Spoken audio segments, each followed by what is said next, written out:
Hello students, Assalamu alaikum. First year pre-engineering students. कल की class में हमने चैप्टर 2 को स्टार्ट किया था और चैप्टर 2 में हमने इस बात को समझा कि हमारे पास मैथमेटिक्स में दो किस्म के नंबर्स हैं। एक को हम कहते हैं रियल नंबर्स और एक हमारे होते हैं कॉम्प्लेक्स नंबर्स। रियल नंबर हम उन तमाम नंबर्स को कहते हैं जो हम अपनी रूटीन स्टडीज में पढ़ते हैं। पॉजिटिव नंबर हो, नेगेटिव हो, अपॉन में नंबर आ जाए, जीरो है, पॉइंट में कोई नंबर हमारे सामने आ जाए, रूट में कोई वैल्यू हमारे सामने आ जाए, ये तमाम नंबर्स रियल नंबर्स।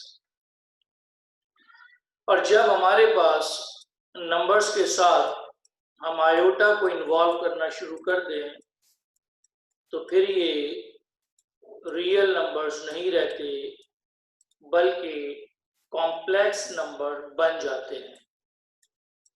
और हम लास्ट क्लास में इस बात को समझ चुके हैं कि वो तमाम नंबर्स जिनके साथ आयोटा को इन्वॉल्व कर दिया जाए उन्हें हम कॉम्प्लेक्स नंबर कहते हैं, और वो नंबर जिनमें आयोटा ना हो उन्हें हम कहते हैं रियल नंबर्स।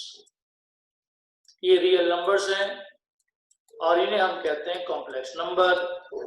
कल की क्लास में हम इस बात को समझ चुके हैं कल की क्लास में हम इस बात को समझ चुके हैं कि आया किसी नंबर के साथ आयोटा क्यों इन्वॉल्व होता है, या किसी नंबर के साथ आयोटा किस वजह से अप्लाई हो जाता है।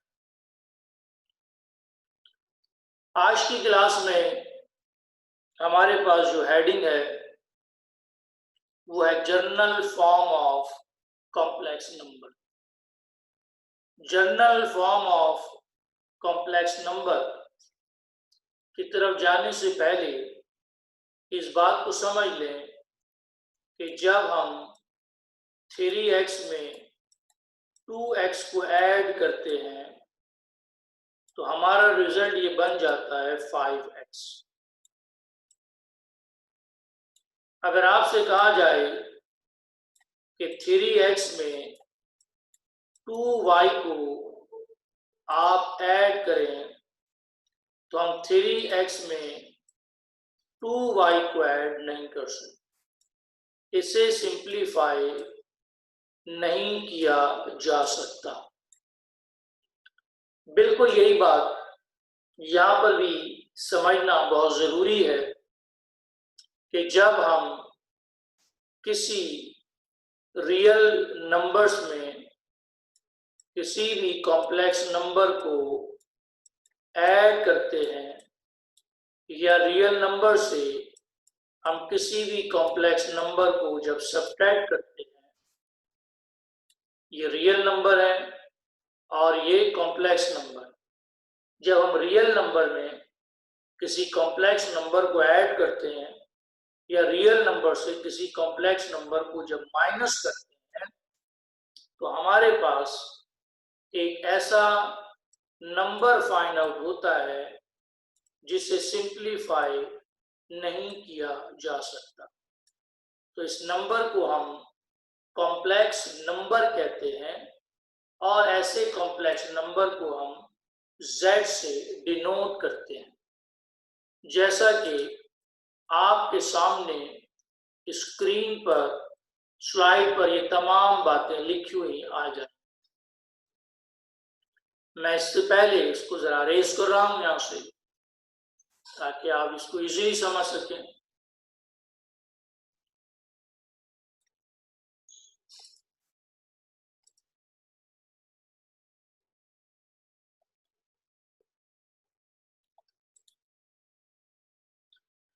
लेकिन general form of complex number हमारे पास ये कहती है कि when a real number and an imaginary number, ये जो कॉम्प्लेक्स नंबर्स होते हैं इन्हें हम इमेजिनरी नंबर भी कहते हैं।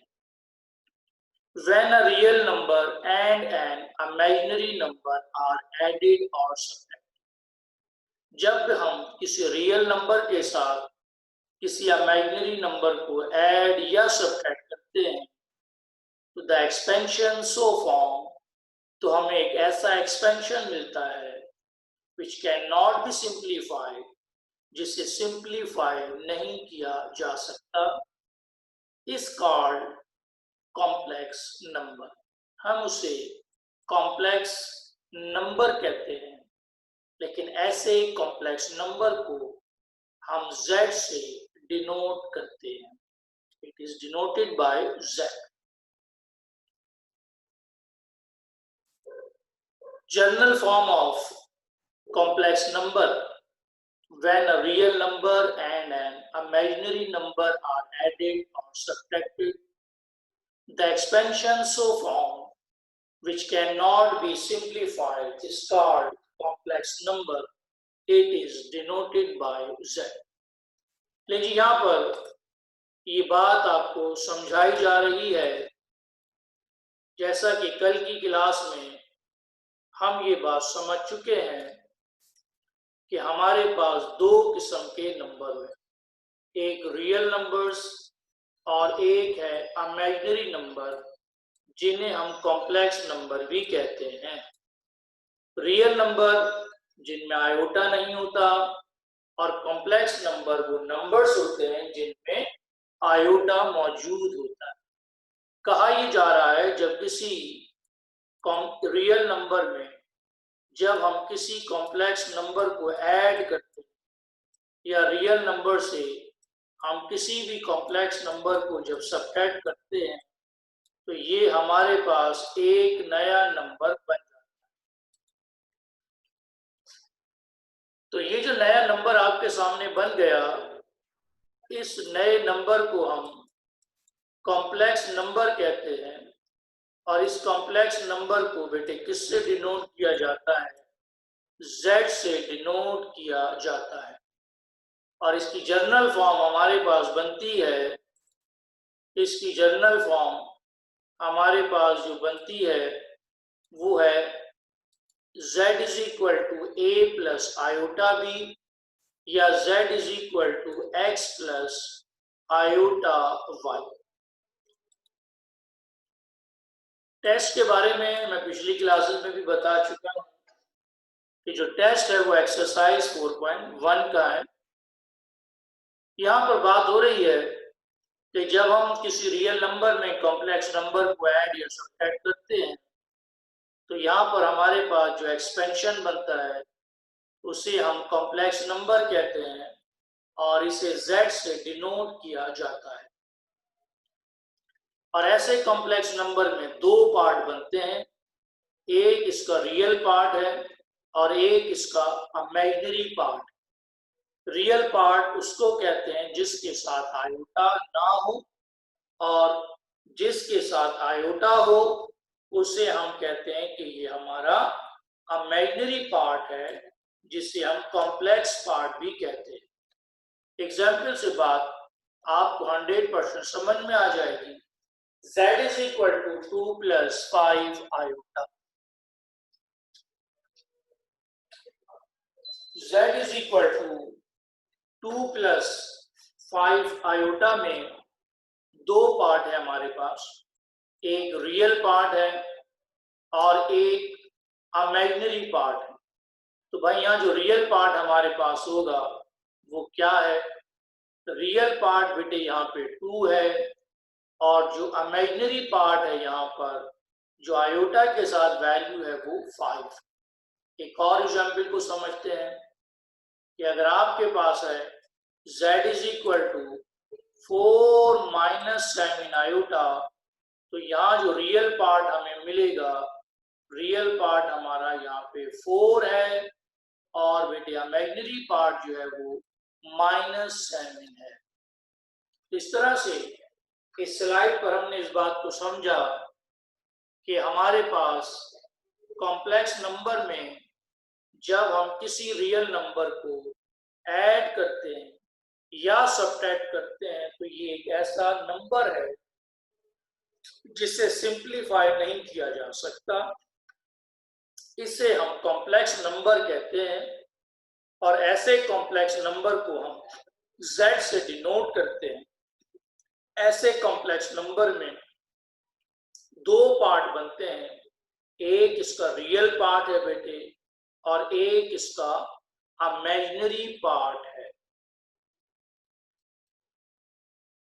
तमाम स्टूडेंट्स को आई होप की बात बहुत अच्छे से समझ में आ रही है कि यहां पर हम क्या समझ रहे हैं कि रियल नंबर्स वो हैं जिनके साथ आयोटा नहीं है और कॉम्प्लेक्स नंबर वो है जिनके साथ आयोटा मौजूद है। किसी नंबर के साथ आयोटा कैसे इन्वॉल्व होता है, कल की क्लास में हम इस बात पर डिटेल डिस्कशन कर चुके हैं। आज हम इस बात को समझ रहे हैं कि जब किसी रियल नंबर के साथ कॉम्प्लेक्स नंबर को ऐड या सब्ट्रैक्ट करते हैं तो जो नया नंबर हमारे पास बनता है उसे हम कॉम्प्लेक्स नंबर ही कहते हैं। ऐसे कॉम्प्लेक्स नंबर को हम z से डिनोट करते हैं। इसके दो पार्ट हैं, एक रियल पार्ट और एक इमेजिनरी पार्ट। जिसके साथ आयोटा ना हो उसे रियल पार्ट कहते हैं और जिसके साथ आयोटा हो उसे हम इमेजिनरी पार्ट कहते हैं।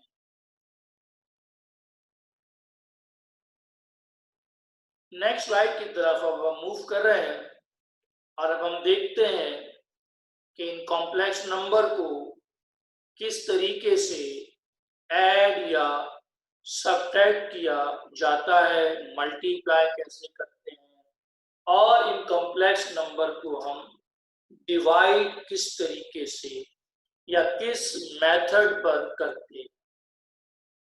तो नेक्स्ट स्लाइड की तरफ अब हम मूव कर रहे हैं। नेक्स्ट स्लाइड की तरफ मैं जा रहा हूं और तमाम स्टूडेंट्स ने इसको नोट डाउन कर लिया है। फैज कुछ कहना चाह रहे हैं।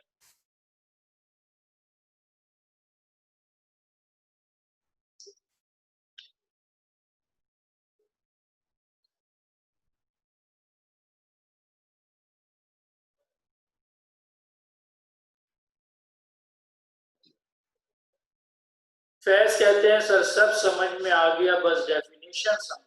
भाई ये डेफिनेशन नहीं है, असल में ये एक एक्सप्लेनेशन है। डेफिनेशन नहीं कहेंगे हम, उसका एक्सप्लेनेशन कहेंगे।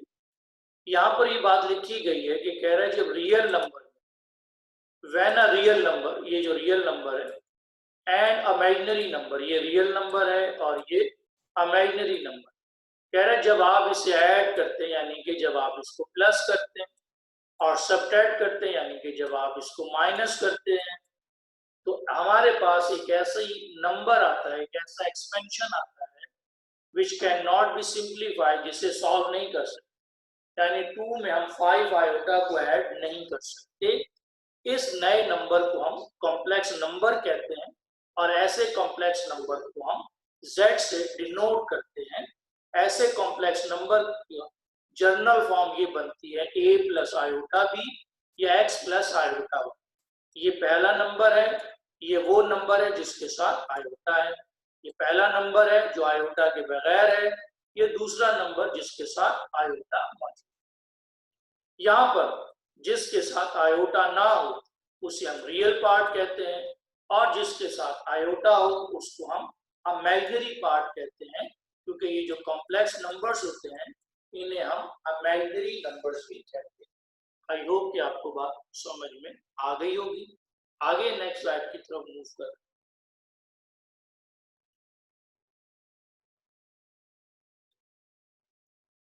नेक्स्ट स्लाइड में ऑपरेशन ऑन कॉम्प्लेक्स नंबर कह रहे जी आपके पास, हम इस बात को समझते हैं कि दो कॉम्प्लेक्स नंबर को ऐड किस तरीके से किया जाएगा।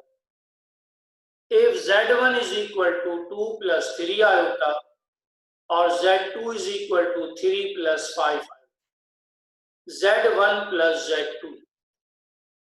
Now in solution, z1 plus z2, first complex number 2 plus 3 iota और z2 सेकंड कॉम्प्लेक्स नंबर हमने लिखा। एडिशन कैसे होगी? जैसे आम अलजबरे में एडिशन होती है, x में x को ऐड करेंगे, y में y को ऐड करेंगे। यही बात यहां पर भी है। जो आयोटा के बगैर वैल्यूज हैं वो आपस में ऐड होंगी, यानी रियल में रियल पार्ट ऐड होगा, और जो इमेजिनरी है उसमें इमेजिनरी पार्ट को हम ऐड करेंगे। तो 2 plus 3 बन गया 5 और 5 आयोटा प्लस 3 आयोटा बन गया 8 आयोटा। बहुत ही आसान। रियल में रियल को ऐड कर लिया और इमेजिनरी में हमने इमेजिनरी को ऐड कर दिया। फर्स्ट एग्जाम्पल मैंने सॉल्व कर दी है। सेकंड एग्जाम्पल को आप सॉल्व कर इसका आंसर आप मुझे खुद बताएंगे। फर्स्ट एग्जाम्पल मैंने सॉल्व कर दी है, सेकंड एग्जाम्पल को आप सॉल्व करें और इसका आंसर आप मुझे बताएं। z1 is equal to 5 plus 2 iota, z2 is equal to 7 minus 5 iota। z1 का मतलब है फर्स्ट कॉम्प्लेक्स नंबर और z2 का मतलब है यहाँ पर second complex number. First complex number z1 और z2 सेकंड कॉम्प्लेक्स नंबर है। ना इन सॉल्यूशन में जब आप जाएंगे, सबसे पहला काम z1 plus z2 लिखेंगे, 5 plus 2 iota plus 7 minus 5 iota. तो सेकंड एग्जाम्पल का आंसर आपके पास क्या है, आप मुझे बताएं। सेकंड एग्जाम्पल का आंसर आपके पास क्या है, आप मुझे बताएं। सेकंड एग्जाम्पल का आंसर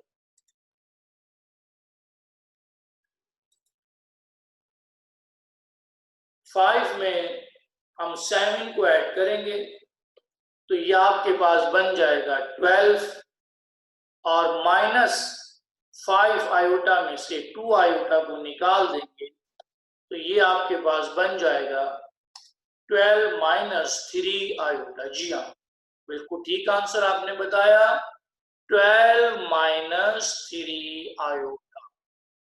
तो इस तरह से हमने कॉम्प्लेक्स नंबर की एडिशन को समझा कि रियल में रियल वैल्यू को ऐड करना है और इमेजिनरी में इमेजिनरी को ऐड करना है। एडिशन के बाद अब हम नेक्स्ट स्लाइड की तरफ मूव करेंगे और नेक्स्ट स्लाइड में हमारी जो हेडिंग आ रही है वो है सब्ट्रैक्शन। एडिशन के बाद नेक्स्ट स्लाइड हमारे पास जो बनेगी उसमें हम सब्ट्रैक्शन को समझेंगे और सब्ट्रैक्शन का मेथड भी यही मेथड होगा जो हमारे पास एडिशन का मेथड है। टेस्ट के लिए मैं बता चुका हूं, चैप्टर 4 में एक्सरसाइज 4.1 है। सब्ट्रैक्शन के लिए z1 is equal to 4 plus 2 iota, z2 is equal to 2 minus 5 iota. Now in solution, z1 minus z2, z1 minus z2 में चूंकि नेगेटिव साइन है इसलिए हम यहाँ पर z2 को ब्रैकेट में लाजमी तौर पर लिखेंगे, क्योंकि ये जो नेगेटिव साइन है ये फर्स्ट वैल्यू से भी मल्टीप्लाई होगा और फिर ये नेगेटिव साइन सेकंड वैल्यू के साथ भी मल्टीप्लाई किया जाएगा। तो 4 plus 2 iota same as it is, -2 और माइनस माइनस प्लस 5। 4 में से 2 को माइनस करेंगे तो 2 आ जाएगा। 5 आयोटा में 2 आयोटा को जब आप ऐड करेंगे तो ये बन जाएगा 2 plus 7 आयोटा। 2 plus 7 आयोटा ये मैंने फर्स्ट एग्जाम्पल को सॉल्व किया है। सेकंड एग्जाम्पल को आप खुद सॉल्व करेंगे। सेकंड एग्जाम्पल को आप खुद से सॉल्व कर कर मुझे इसका आंसर बताएं। सेकंड एग्जाम्पल को आप सॉल्व कर कर इसका आंसर आप मुझे बता सकते हैं। Z1 माइनस Z2 में क्या करना है जी? 3 minus 2 iota minus 4 minus 5। Negative sign से दोनों को मल्टीप्लाई करेंगे तो बन गया 3 माइनस 2 आयोटा और minus 4 plus 5 iota. 3 minus 4 minus 1, 5 iota में से 2 आयोटा को निकाल दिया तो आपके पास जो रिजल्ट बनेगा वो है -1 प्लस 3 आयोटा। -1 प्लस 3 आयोटा ये हमारा रिजल्ट है सेकंड एग्जाम्पल के लिए। आई होप कि एडिशन और सब्ट्रैक्शन दोनों का मेथड बिल्कुल सेम मेथड है। तो रियल में रियल को ऐड करते हैं और इमेजिनरी में इमेजिनरी को ऐड किया जाता है। आई होप कि एडिशन भी समझ में आ गई है और सब्ट्रैक्शन भी आपको समझ में आ गई। एडिशन और सब्ट्रैक्शन के बाद अब हम नेक्स्ट स्लाइड की तरफ जब मूव करेंगे तो नेक्स्ट स्लाइड में हमारे पास मल्टीप्लिकेशन है। मल्टीप्लिकेशन में Z1 को जब आप Z2 से मल्टीप्लाई करेंगे तो इसका मेथड ये है कि 2 पहले 4 से मल्टीप्लाई होकर 2 4 8 बनेगा, फिर 2 आगे माइनस आयोटा से मल्टीप्लाई होकर -2 आयोटा लिखा जाएगा। उसके बाद 3 आयोटा 4 आयोटा से मल्टीप्लाई होकर 12 आयोटा बनेगा और फिर 3 आयोटा माइनस आयोटा से मल्टीप्लाई होकर -3 आयोटा स्क्वायर बनेगा। 8 का 8 सेम एज इट इज लिखेंगे। 12 आयोटा में से 2 आयोटा को निकाल दिया तो ये 10 आयोटा आपके पास बन जाएगा।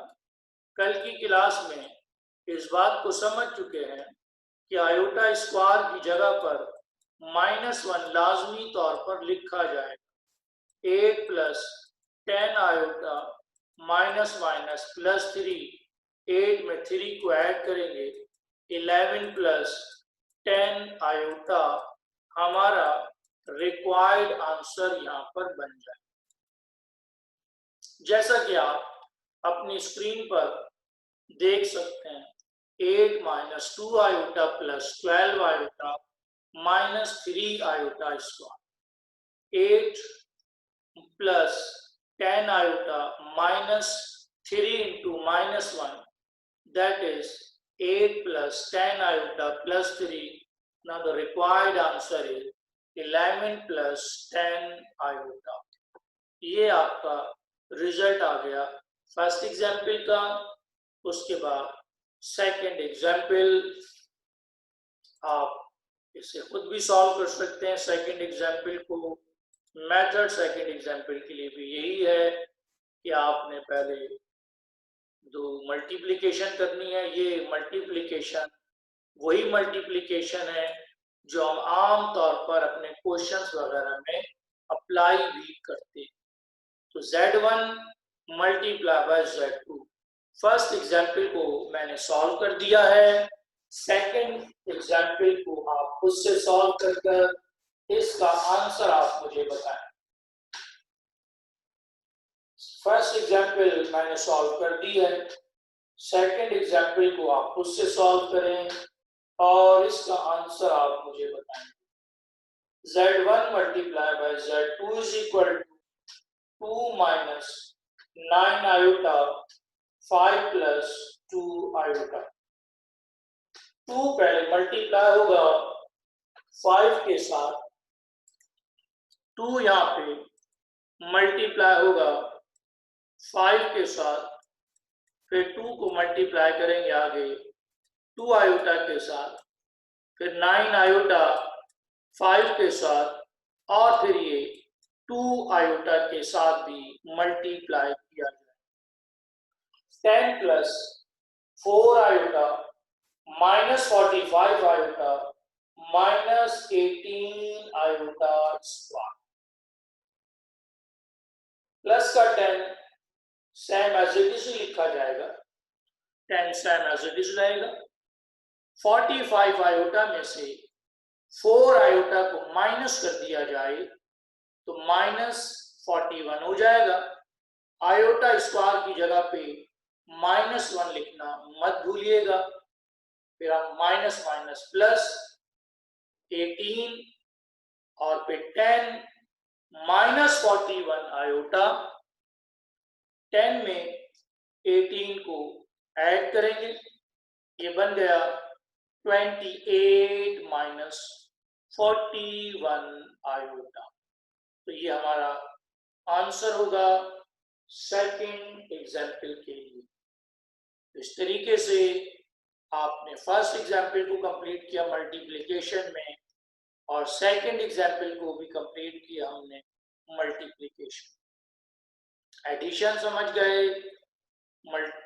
सब्ट्रैक्शन समझ में आ गई, मल्टीप्लिकेशन समझ गए, और अब हम आगे नेक्स्ट स्लाइड की तरफ मूव कर रहे हैं, जिसमें हम डिवीजन की तरफ चले जाएंगे।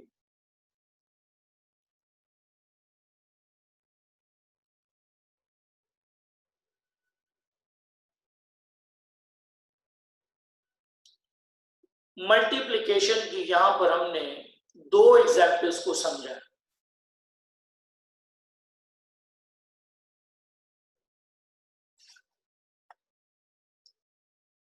भाई ये एग्जाम्पल अलग है, ये सेकंड एग्जाम्पल है, दो एग्जाम्पल्स में अलग अलग है। इसका आंसर है 28 माइनस 41 आयोटा, क्योंकि 2 पहले 5 से मल्टीप्लाई होके 10, 2 2 4 आयोटा, फिर 9 5 से 45, 9 आयोटा 2 से minus 18 iota square, iota square की जगह -1 माइनस माइनस प्लस 18 और 10 28 माइनस 41 आयोटा। ये एग्जाम्पल और ये एग्जाम्पल दोनों सेम है, कोई फर्क नहीं है दोनों एग्जाम्पल्स के अंदर। इसके बाद हमारे पास आ रही है डिवीजन। डिवीजन में हम दो कॉम्प्लेक्स नंबर को डिवाइड किस मेथड से करते हैं? कॉम्प्लेक्स नंबर डिवाइड किस मेथड से होगा? Z1 divided by Z2। तमाम स्टूडेंट्स स्क्रीन पर कॉन्सेंट्रेट करेंगे कि Z1 को Z2 से कैसे डिवाइड किया जाए, कि 2 plus 9 iota divided by 5 minus 2 iota.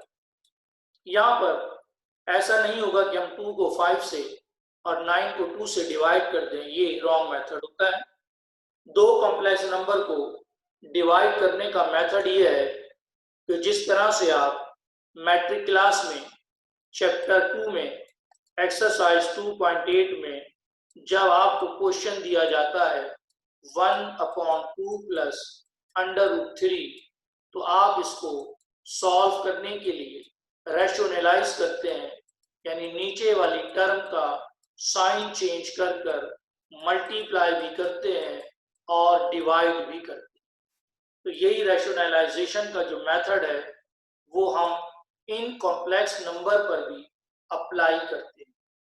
यहाँ मेथड ये होगा कि हम मल्टीप्लिकेशन का साइन लगाएंगे, जो नीचे वाली टर्म है उसका साइन चेंज कर कर, ये मैंने इसको मल्टीप्लाई भी किया और नीचे आपने इसको डिवाइड भी किया। अब आपके पास होगा क्या नेक्स्ट स्टेप में?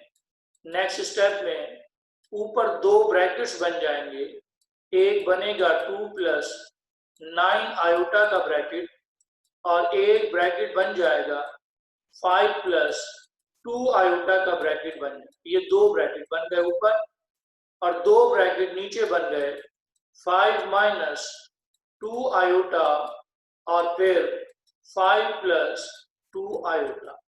दो ब्रैकेट ऊपर बन गए, दो ब्रैकेट नीचे बन गए। अब आपने करना यह है कि ये जो ब्रैकेट्स ऊपर हैं इन्हें हम मल्टीप्लाई करेंगे, और मल्टीप्लिकेशन का मेथड वही है जो अभी आपने प्रीवियस स्लाइड पर एग्जाम्पल में समझा है। यानी यहाँ पर ये जो 2 है इसे हम 5 से मल्टीप्लाई करेंगे तो ये 2 5 10 आपके पास आ जाएगा, और फिर 2 को आगे 2 आयोटा से जब मल्टीप्लाई करेंगे तो ये बन जाएगा 4 आयोटा। फिर हम 9 आयोटा को 5 से जब मल्टीप्लाई करेंगे तो ये बन जाएगा 45 आयोटा। फिर 9 आयोटा को 2 आयोटा से जब आप मल्टीप्लाई करेंगे तो ये बन जाएगा 18 आयोटा डिवाइडेड बाय नीचे a माइनस बी और a प्लस बी का फार्मूला बनेगा। मैट्रिक क्लास में भी ऐसे ही होता है। a माइनस बी का मतलब a प्लस बी मतलब a square minus B square. ये डिनोमिनेटर में फार्मूला बन गया a square minus B square. ऊपर जहां जहां पे 10 है 10 का 10 लिखेंगे, 45 आयोटा में 4 आयोटा को ऐड कर दिया तो ये बन गया 49 आयोटा। 18 का 18 लिखेंगे बेटे, आयोटा स्क्वायर की जगह -1 लिखा जाएगा, यहाँ पे -1 लिखेंगे। नीचे 5 का स्क्वायर 25 माइनस स्क्वायर 2 पर आएगा तो 4 बन जाएगा, आई पे आएगा तो आयोटा स्क्वायर बन जाएगा। 10 का 10 सेम एज इट इज ही रहेगा, प्लस का 49 आयोटा आपके पास सेम एज इट इज ही रहेगा, माइनस माइनस प्लस का 18 ही हो जाएगा। नीचे 25 सेम एज इट इज ही रहेगा, माइनस का 4 सेम एज इट इज ही रहेगा। आयोटा स्क्वायर को -1 से रिप्लेस कर लिया, ऊपर आपके पास ही बन गया 10 प्लस 18। 10 में 18 को ऐड करेंगे तो ये 28 बन जाएगा, और 49 आयोटा आपके पास सेम एज इट इज ही रहेगा। नीचे माइनस माइनस प्लस का 4, प्लस के 4 में 25 को जब ऐड करेंगे तो नीचे 29 बन जाएगा। इस 28 के नीचे 29 को अलग कर देंगे और 49 के नीचे 29 को अलग कर दिया जाएगा और आयोटा भी रहेगा। -18 minus plus, plus minus minus, तो बिल्कुल ठीक है जी, -18 यहाँ पे आना चाहिए। और -18 अगर आपके पास आ रहा है तो ये -18, 18 में से 10 को निकाल दें तो फिर ये -8 आपके पास बन जाएगा, -8। ये -8 और यहाँ भी -8 आ जाए, -8 और -8 अपॉन 29 आपके पास है।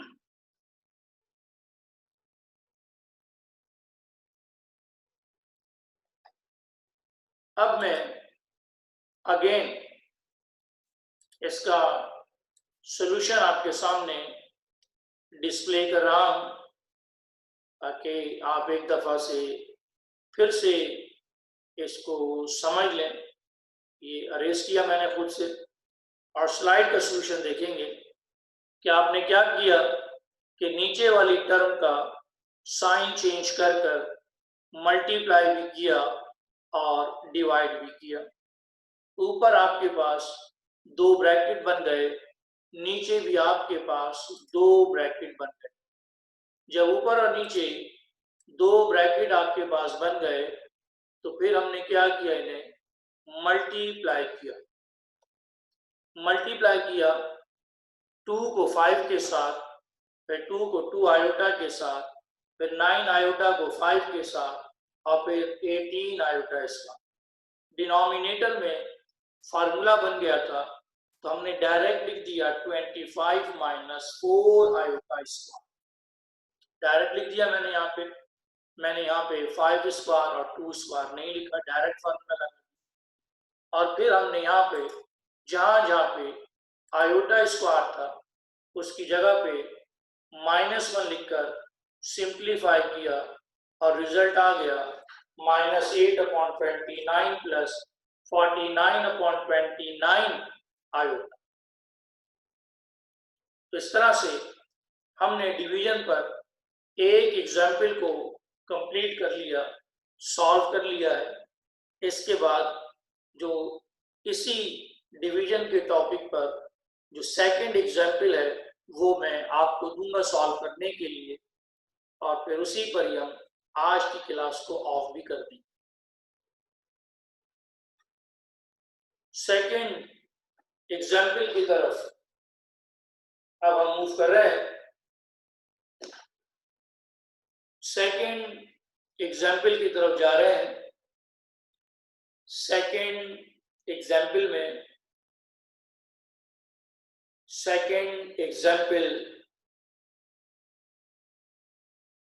डिवीजन के टॉपिक पर सेकंड एग्जाम्पल लिया। ये सेकंड एग्जाम्पल आपके होमवर्क में छोड़ रहा हूं, इसको भी आपने इसी मेथड से सॉल्व करना है, यानी आपने इसे रैशनलाइज करना है, नीचे वाली टर्म का साइन चेंज करके मल्टीप्लाई भी करना है और डिवाइड भी करना है। तो लीजिए, आज की क्लास में हमने कॉम्प्लेक्स नंबर की एडिशन, कॉम्प्लेक्स नंबर की सब्ट्रैक्शन, कॉम्प्लेक्स नंबर की मल्टीप्लिकेशन और कॉम्प्लेक्स नंबर की डिवीजन को बहुत अच्छे से समझ लिया है। तो आज की क्लास को हम यहीं पर ऑफ कर रहे हैं। इंशाल्लाह नेक्स्ट क्लास में चैप्टर 2 से हम कुछ और पॉइंट्स को आगे बढ़ाएंगे, और इसी चैप्टर 2 में जो कि हमारा टॉपिक कॉम्प्लेक्स नंबर से रिलेटेड टॉपिक है, इसके कुछ और क्वेश्चन को सॉल्व करेंगे। तमाम स्टूडेंट्स को मेरी तरफ से अल्लाह हाफिज।